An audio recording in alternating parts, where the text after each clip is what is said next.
that, I will turn the mic over. Welcome to the Indiana Hospital Association membership, Dr. Lin. Thanks for being there. Hi, thanks for having me. And I'm quite excited to be here with you today. What I'll do is I'll be sharing my slides in a minute, and at the end, if you guys are nice to me, I might have an instrument and a song to play for you, and then we'll have a Q&A, if that's all right. So I'll go ahead and get my slide set up. And let me know when you can see it. Looks beautiful. All right, so my topic today is redesigning daily workflow through digital tools to enhance well-being. And of course, Bing Copilot is evolving over time, so is generative AI, but you can see that I asked for a patient to be treated with digital tools, and I ended up with a patient with a metal neck. So how, you get what you get. So our objectives today: describe how desktop medicine translates to autonomy, describe the benefits and pitfalls of generative AI writing, ambient notes for clinicians, and I expect a growing number of our colleagues will have experience doing so already, describe the benefits and pitfalls of generative AI drafting online message replies to patients, and then talk about the future risks of automation, complacency, and one possible tactic to prevent this, because I think that's sort of a second generation risk that's coming for us in the near future. So starting off with desktop medicine, or what might be called asynchronous time. If you watch movies, you realize that in Prometheus, the movie, the MedPod is both your internist and your surgeon. You just climb in, it diagnoses you, any surgeries it needs to do, takes care of it. Who needs doctors, right? And so with that amazing technology, this is all we get. Really, just sort of sitting and yelling at the computer in the corner, patient's not happy, doctor's not happy, nobody's happy. So one of our ideas, and this was a number of years, 3 years ago, was desktop medicine time. What if we gave docs a little bit of autonomy? What kind of metrics would we have? Would we lose money? Would we have reduced quality or reduced burnout? We do know that a provider attrition, to replace one provider is on average $750,000. We know that burnout causes loss of productivity, loss of continuity of care, and could it improve satisfaction if we gave docs a little bit more autonomy? Our proposal within our general medicine department that trialed this was to protect one appointment slot per half day. So thinking about a 10% decrease potentially in revenue because you're protecting one slot. We reserve this for asynchronous in-basket work, either having a clinician say, hey, I could book in a video visit or an in-person visit, or I could work on my in-basket during that time. Only the primary care doc controls this slot. So unlike in many systems where anybody can book into that spot at the last minute, this is purely controlled by the provider. We did this with 21 internal medicine physicians and APPs in the experimental group and 32 controls. We did this for 3 months in the latter part of 2021. And so what did we get? Bottom line, 81% less burnout. So our intervention, again, blocking one appointment per half day, and the burnout metric was dramatically better. And then if you ask pre and post, the intent to leave or cut back in the next 3 years, it's a terrible baseline at 91% of our colleagues were thinking of cutting back or leaving, and dropped by 2/3 to 38% in the next 3 years, a substantial change between control and experimental. Although the schedule is blocked at 10% reduction, the actual visit volume reduction was only about 5% because clinicians put the patients they wanted into that spot. And then the RVU versus control, because these ended up being pretty intensive hospital follow-up visits, the RVU decrease was only 2% over that period of time. So that's in comparison to the estimated cost that it's about $7,000 per year per full-time PCP to implement something like this in the schedule, and it's $750,000 to replace one PCP. So doing the math, we felt like this was sustainable in the long run. And then just to finish up this idea, this was successful enough that actually about 6 months ago, this became the standard of care for all internal medicine clinicians at our organization. So this has now been broadly implemented across all of our 5 or 6 large internal medicine practices. Moving from there on to ambient notes. So we're partnering with Abridge. I know that there are a fair number of other vendors out there and growing quickly and evolving quickly. And this is data from earlier this year, and we know that there's the good, the bad, and the ugly, and presumably if any of you are paying attention to the news, you've heard much of this. It reduces pajama time for progress notes. The patient visit summary is also written for the patient at the 8th grade reading level, so being able to give the patient a copy of the note is good. The note is both more detailed and more concise. The AI remembers to write more topics that I might have not remembered to do when I was dictating, and also more concise. It's less verbose than I am when it writes. The bad is having to remember to consent the patient. We are on our way towards an enterprise agreement where the consent is now going to be built into the consent to treat, but right now, on recording, we have to walk in and say, remember, I have a scribe, it's writing for me. Would that be okay to temporarily record our conversation and having to do that? And we only have a handful of patients over the past several months who have declined that recording. We have to remember to verbalize exam findings, and not yet, but later this calendar year, I think we're heading towards being able to have it penned orders and diagnoses and billing codes for us. The ugly is every once in a while, there's an occasional hallucination. For example, my student Eileen, I didn't introduce to the recording, and so it said, the patient's sister, Eileen, described the history. I'm like, well, you kind of made that up, but next time I'll be better at describing who's in the room, so that it doesn't have to do that. And then docs want copy forward. Some of our complex care oncologists and cardiologists want to bring forward what was from before. There's some note template customization that out of the box it doesn't do. Both Ambient's getting better at it, and we are getting better at it in the EHR. So there are ways of getting past it, but it's not straightforward for a fair number of our specialists. Our pilot currently at university is 250 licenses that we're going to reevaluate in the next month or two. We have a fair number of clinicians saying that you'll take this from my cold, dead hands. So I think there's quite a bit of satisfaction to the deployment so far. And then we're going to reevaluate, and we're comparing other vendors and so forth. For those of you who have lived in a cave and haven't seen this, there's a smartphone app. There's increasingly deep integration. This particular smartphone app goes straight into the Epic Haiku app. You find the patient on the schedule, you hit the record button, you consent the patient, and you start talking. At the conclusion of your visit, you hit create note, and then 45 to 60 seconds later, the note shows up integrated right into Epic, including the patient-friendly version that you can put into the after-visit summary. There's ways of configuring it so that you can get the concise version versus the comprehensive version, and there's a lot more features coming actually every month at this point. And then the transcript also allows us to see exactly what's written. And at times, if you see hallucination, you can actually have it link back to where in the transcript it took the words that it's writing, and you can pinpoint, aha, this is where it went wrong, or I could have done better describing this thing. At one point, the AI wrote, somewhere on the patient's body is a spot that's this big that's getting smaller. And I have to think, I should have probably said left lateral flank rather than, oh, that looks pretty good. Isn't it smaller? Yes, it is. And the AI has no chance if I'm not doing a good job describing it verbally. Moving on.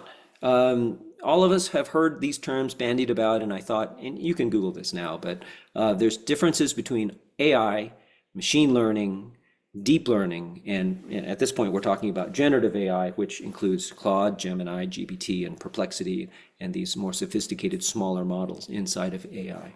So moving on, I love this from the internet. AI mistakes can be hard to predict. And you wouldn't think so, but you look at the pictures and you go, yeah, that's hard, isn't it? So anyway, fun stuff. Moving on to automated response technology, and this is from our vendor, Epic, and this is a way to automatically reply to patients or have a draft written for you.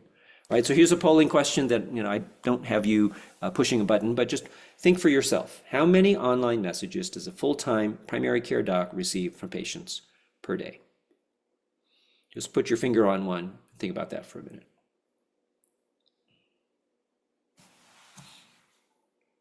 All right, I'll come back to this in a minute.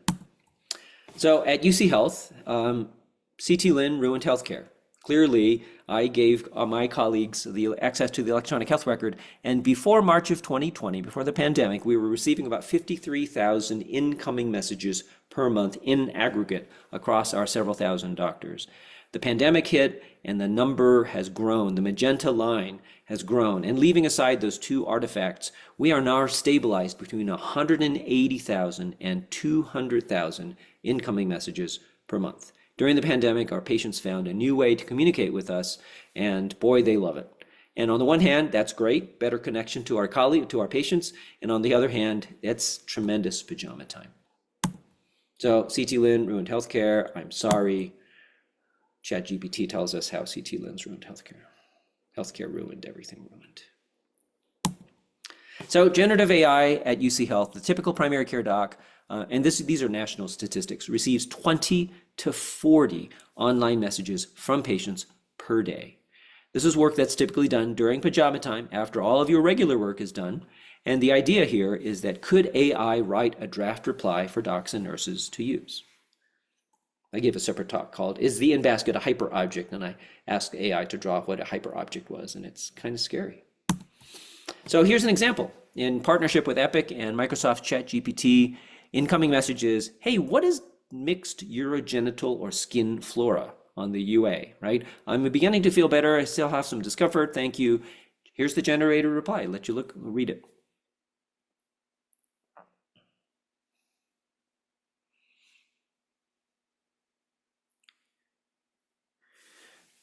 I mean, it's a lot more wordy than I would have written, but it's pretty accurate. And so here you have the option of start with draft, or you could reject it and start your own blank reply and say your own thing. And then you could rank yes, helpful, no, not helpful, and then our governance internally can continue to tweak our prompt to make sure that we're doing the right thing as best we can for our colleagues. So this is what we've been doing now for the greater part of a year, a draft reply given to all MAs, RNs, MDs, and APPs who handle patient messages. And our prompt, you are the patient's healthcare provider, begin every message with hello, preferred name, thank you for your message, and then begin your reply. Be concise, only answer the question being asked, and then we do also include the last assessment and plan part of the note by the provider who's receiving the message, and then end every message with, this was automatically generated and then edited by. And I know that there's actually a national debate about, do you reveal to the patient that the AI helped you? And if you look at the research literature outside of medicine, it's clear that patients prefer AI-generated messages because they tend to be more verbose and better explanations. But as soon as you tell them that this is AI-generated, the satisfaction plummets substantially. So we're kind of in this catch-22 of what do you do? And we've chosen that transparency is crucial at this time, where patients are like, all right, I'm suspicious that this is maybe not my real doctor responding to me. Here's an example, real-life example of something that was sent to the MA.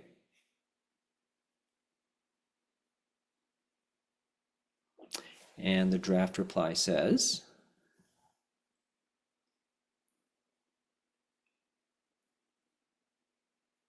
and frankly, the MA had to correct nothing, transmit the message. Now you have to go do the work, but the typing of the reply is no longer necessary in a great fraction of these incoming messages. Here's another one.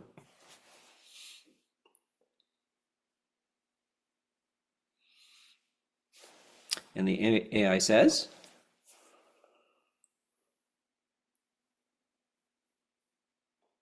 and again, you read it and you go, that's pretty good. I don't need to fix anything.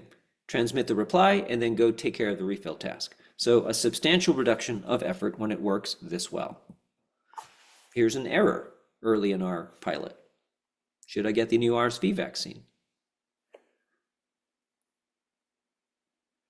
And this was because the AI engine finished training in, I think, what was late 2021, and the RSV vaccine was only developed and deployed after that date. And so it doesn't believe there's such a thing as RSV vaccine. We had to update our prompt and give the blue paragraph here. If you get a question, say this.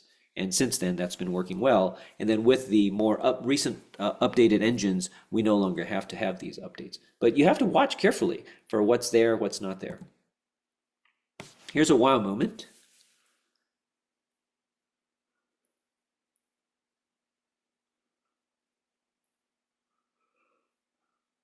However, due to our office policies, by the way, we don't have a policy like this, we are unable to accept your gift. Your gratitude and satisfaction with our services are more than enough for us. Boy, this is what I'm here for. It's where the AI writes something elegant and beautiful, and I go, I couldn't have written that. Couldn't have been as gracious as this. How interesting. Here's an incident.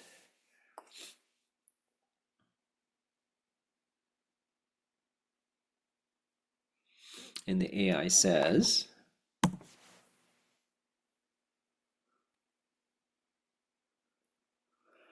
and our nurse sent this to the patient, not having read it carefully. And the patient showed up about 15 minutes later saying, I have an emergency. My doctor told me to come in, right? And you tell them, yeah, technically this is correct, but really we're a primary care practice, not a neurosurgery practice. You didn't just have brain surgery. It's not going to be this.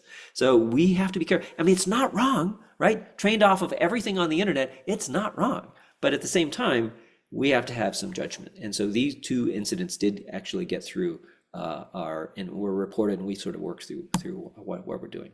Here's another wow moment. This is the entirety of the message. Knuckle swallow in the morning, what should I do? And those of us in the governance committee go, there's just no chance. There's just no chance. And the AI says,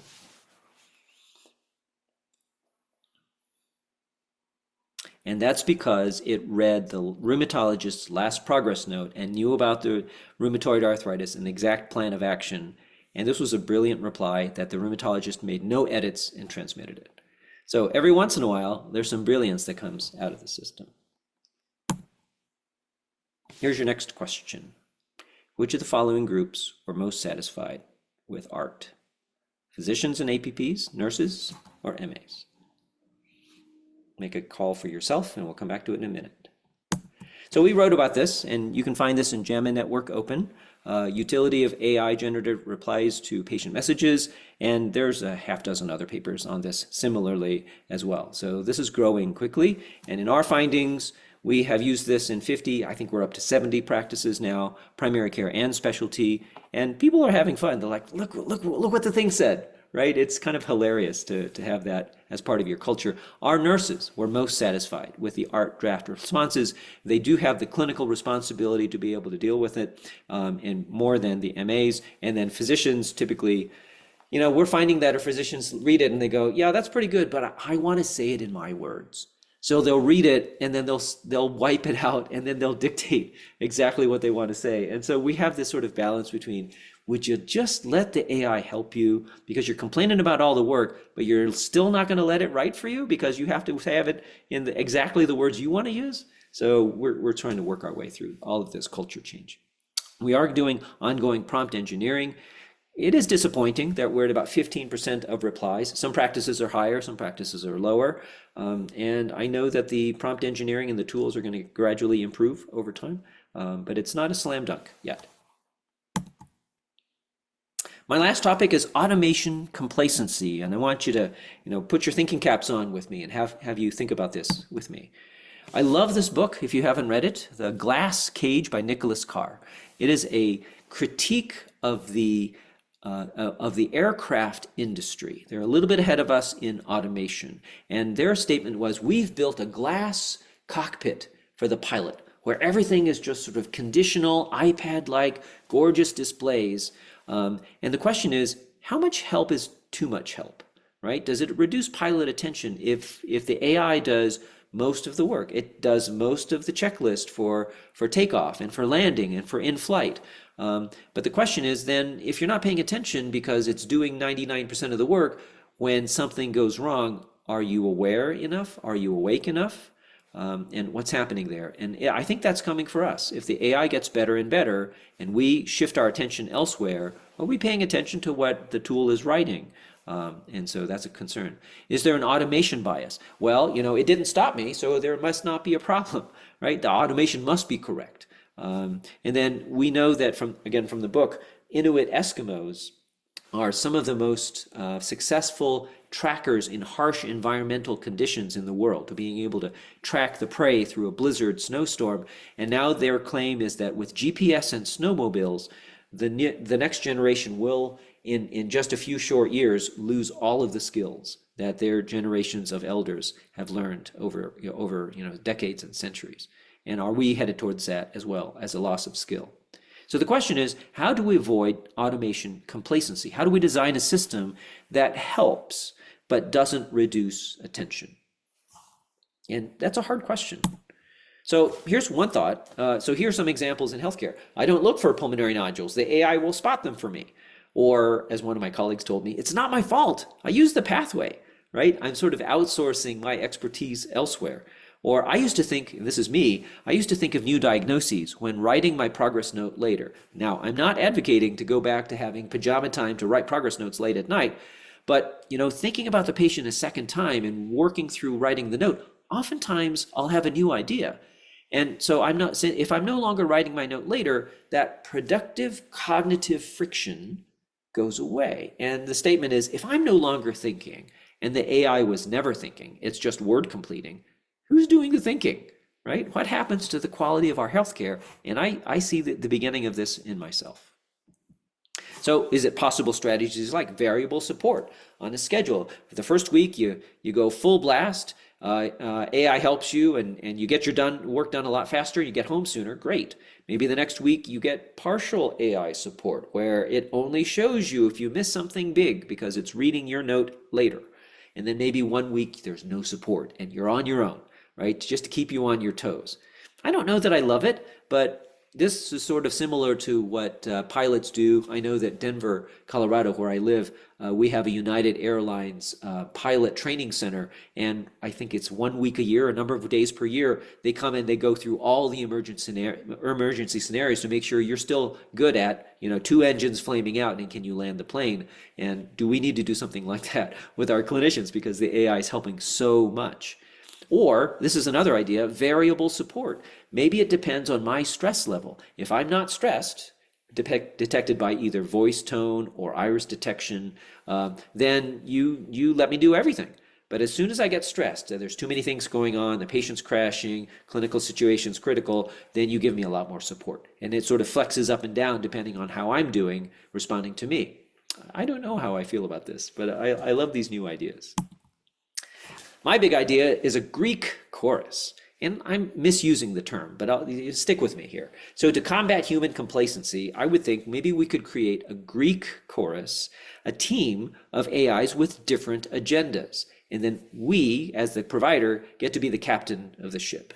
So for example, a patient comes in, has sinus infection, and says, please, could I just get some antibiotics?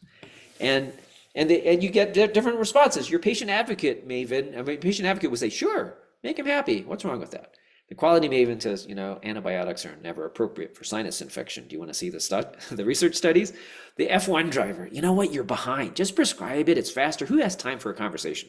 The wise sloth says, you know what? Tell them to try a saline rinse and they can call back if they're not better. It's not an emergency. The evil genius says, aren't you going to get an x-ray? Do you think about pneumonia? What about fungal infection? You're missing a whole bunch of stuff. And the main hero, which is me over the last 10 years and how I behaved, it'll say, you know what, you rarely prescribe antibiotics in acute sinusitis. So you look at these 6 or 7 opinions and you go, all right, I get to choose what I want to do.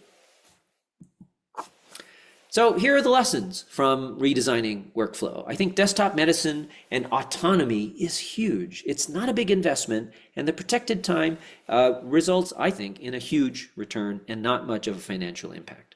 And by the way, if you have fewer doctors quitting, then you're not having to recruit quite as quickly to replace them. Ambient notes have great promise, and it's still improving, and every few months we can give this talk and have a completely different conclusion. In basket art, we're at 10 to 15% usage, and it is occasionally astounding and improving gradually. Transparency is a big task ahead for whether we tell patients how much we're using tools in direct patient care, and I think complacency is going to be a secondary problem that's going to rear its head more and more in the coming years. AI doesn't think, I'm thinking less because of this friction is being removed. Who's doing the thinking? And if you haven't read some of these books, these are where some of my ideas come from. Life 3.0, A Whole New Mind, which talks about right brain thinking, Drive and autonomy, Homo Deus, about where technology is going, and then of course the glass cage. And I write a blog for some of you, other than my mother, who want to read my writing. And that is my talk. I could either sing you a song now, or we could do Q&A and I could do a song at the end. Let's do Would you like? some question and answer if we can. Sure. I will say he busts out an instrument, folks, so it's very good. But I have actually a couple of questions that came up, but I want to open it up to the floor first.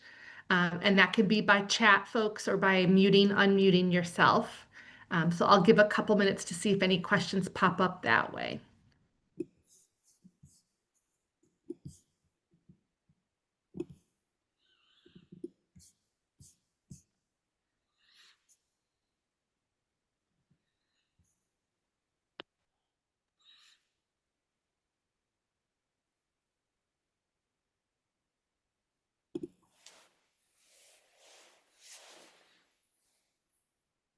I'll start with my first question.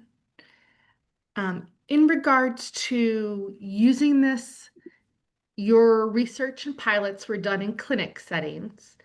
Have you any discussion at your organization about using this in the hospital setting? You're talking about the AI, you're talking about the asynchronous time. Any or all or none? Yeah. Most of our work has been in ambulatory. I know that the protected time from clinic, because of the pajama time, that's much more of a epidemic on the ambulatory side.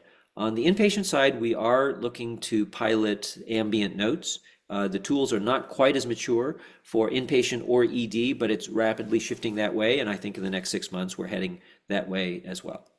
Okay.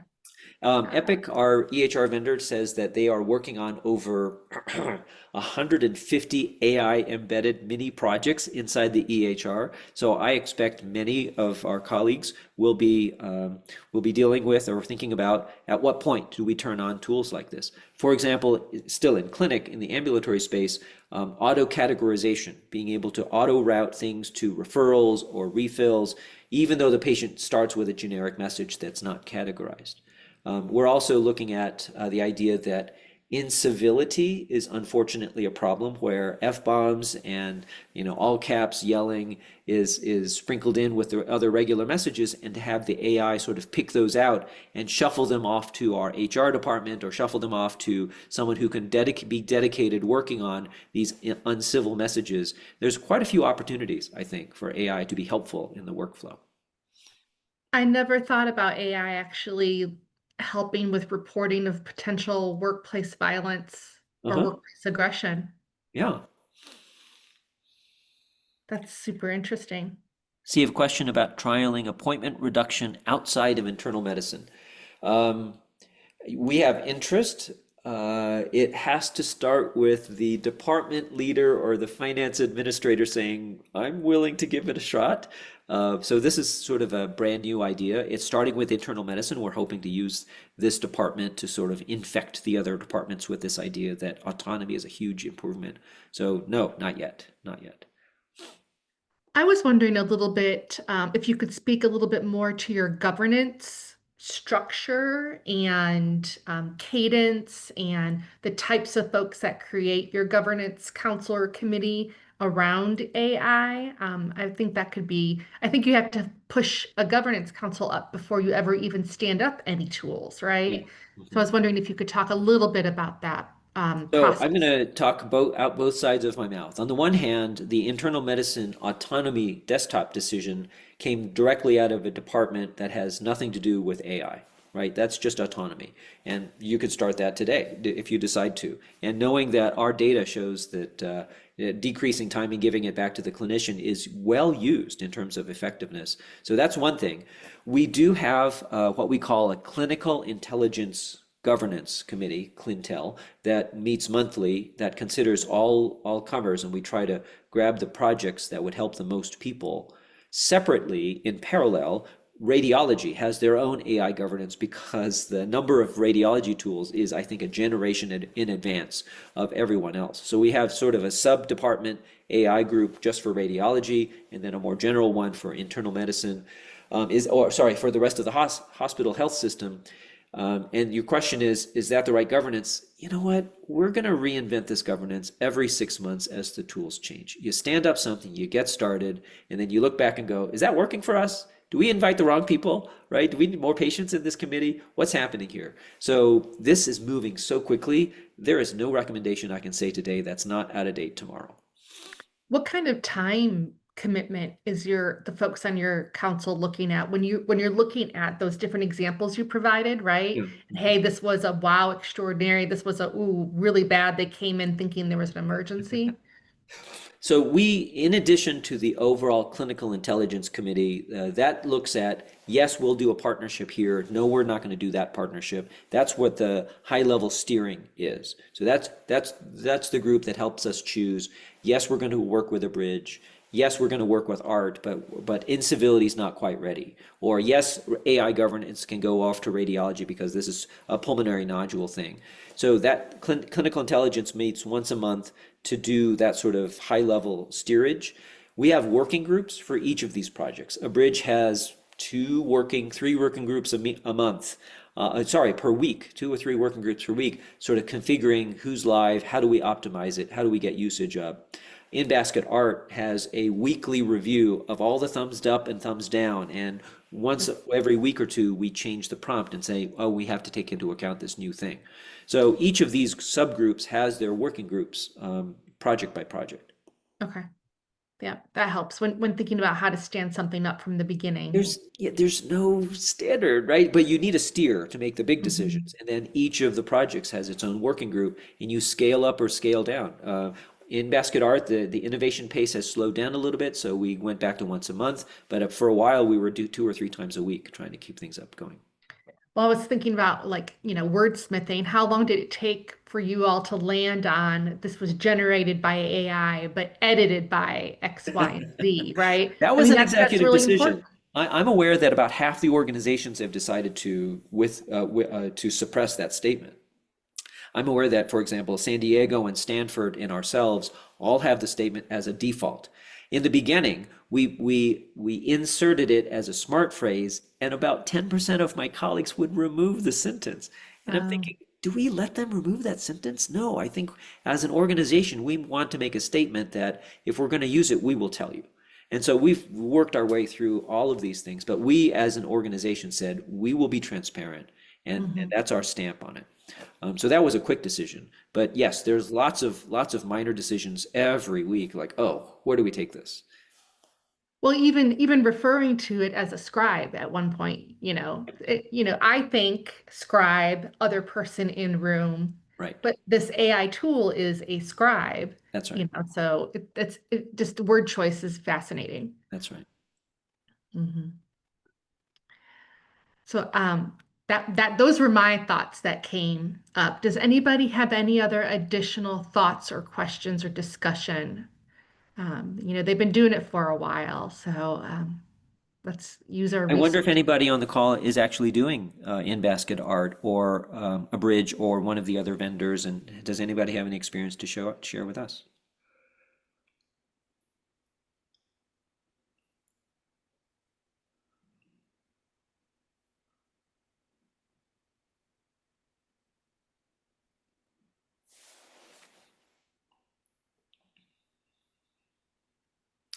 There better be a question, otherwise I'm going to have to sing a song. Well, even using the AI companion in a Zoom meeting such as this, I don't usually turn it on for presentations, but when using like meeting minutes, the AI companion, so I would absolutely have all the folks on the line think about how and where you can start thinking about these tools for their organizations, because it's here and Yeah, it's not going to go away. that's right. That's right. One of the things that we're actually debating, this was a meeting this morning, was at what point do our residents and students have access? Right? Because if you give it to them because it's modern and the cool thing to do for everyone, chances are they're way ahead of us for understanding how this stuff works. And they're like, how come you won't offer this tool to me? At the same time, if people don't know how to write a good SOAP note or APSO note without help, and the AI goes down or the EHR goes down and we start distributing blank paper on the wards because quick, we have downtime procedures for the next 3 days. We actually did have a major downtime.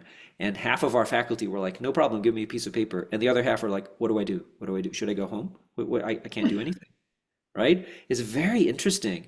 And we don't want to grow a new generation of clinicians who are like, unless I have this at my fingertips, I can't do my work.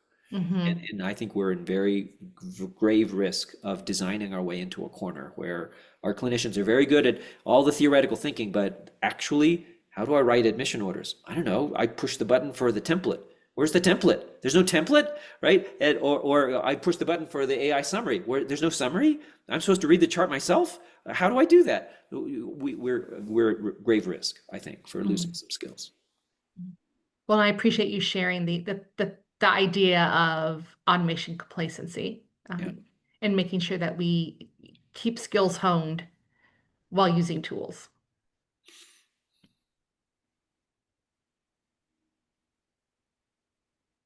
Remote chat functions available, and you can unmute yourself if you have any thoughts, ideas, or questions for Dr. Lin. And he does have a very entertaining song to sing to us.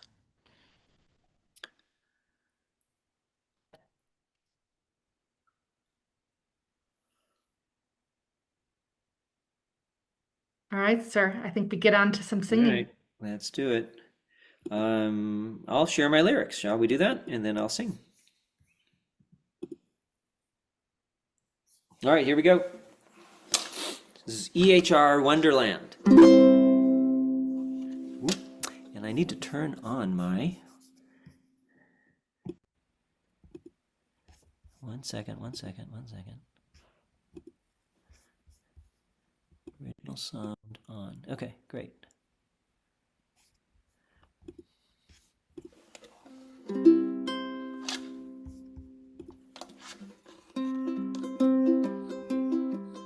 Doctors type, are you listening? On the screen, data's glistening.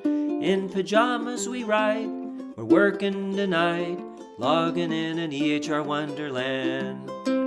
Pop-ups flash, screens are slowing, servers crash, stress is growing. We think and we frown as our notes bog us down, struggling in an EHR Wonderland. With a bridge, our clinical conversations turn into medical H&Ps. They'll say, is it done? And we'll say, yeah, man. Just grateful for this technology. AI scribes, now they listen. Ambient notes already written with goals all aligned. Docs and patients we'll find thriving in an EHR Wonderland.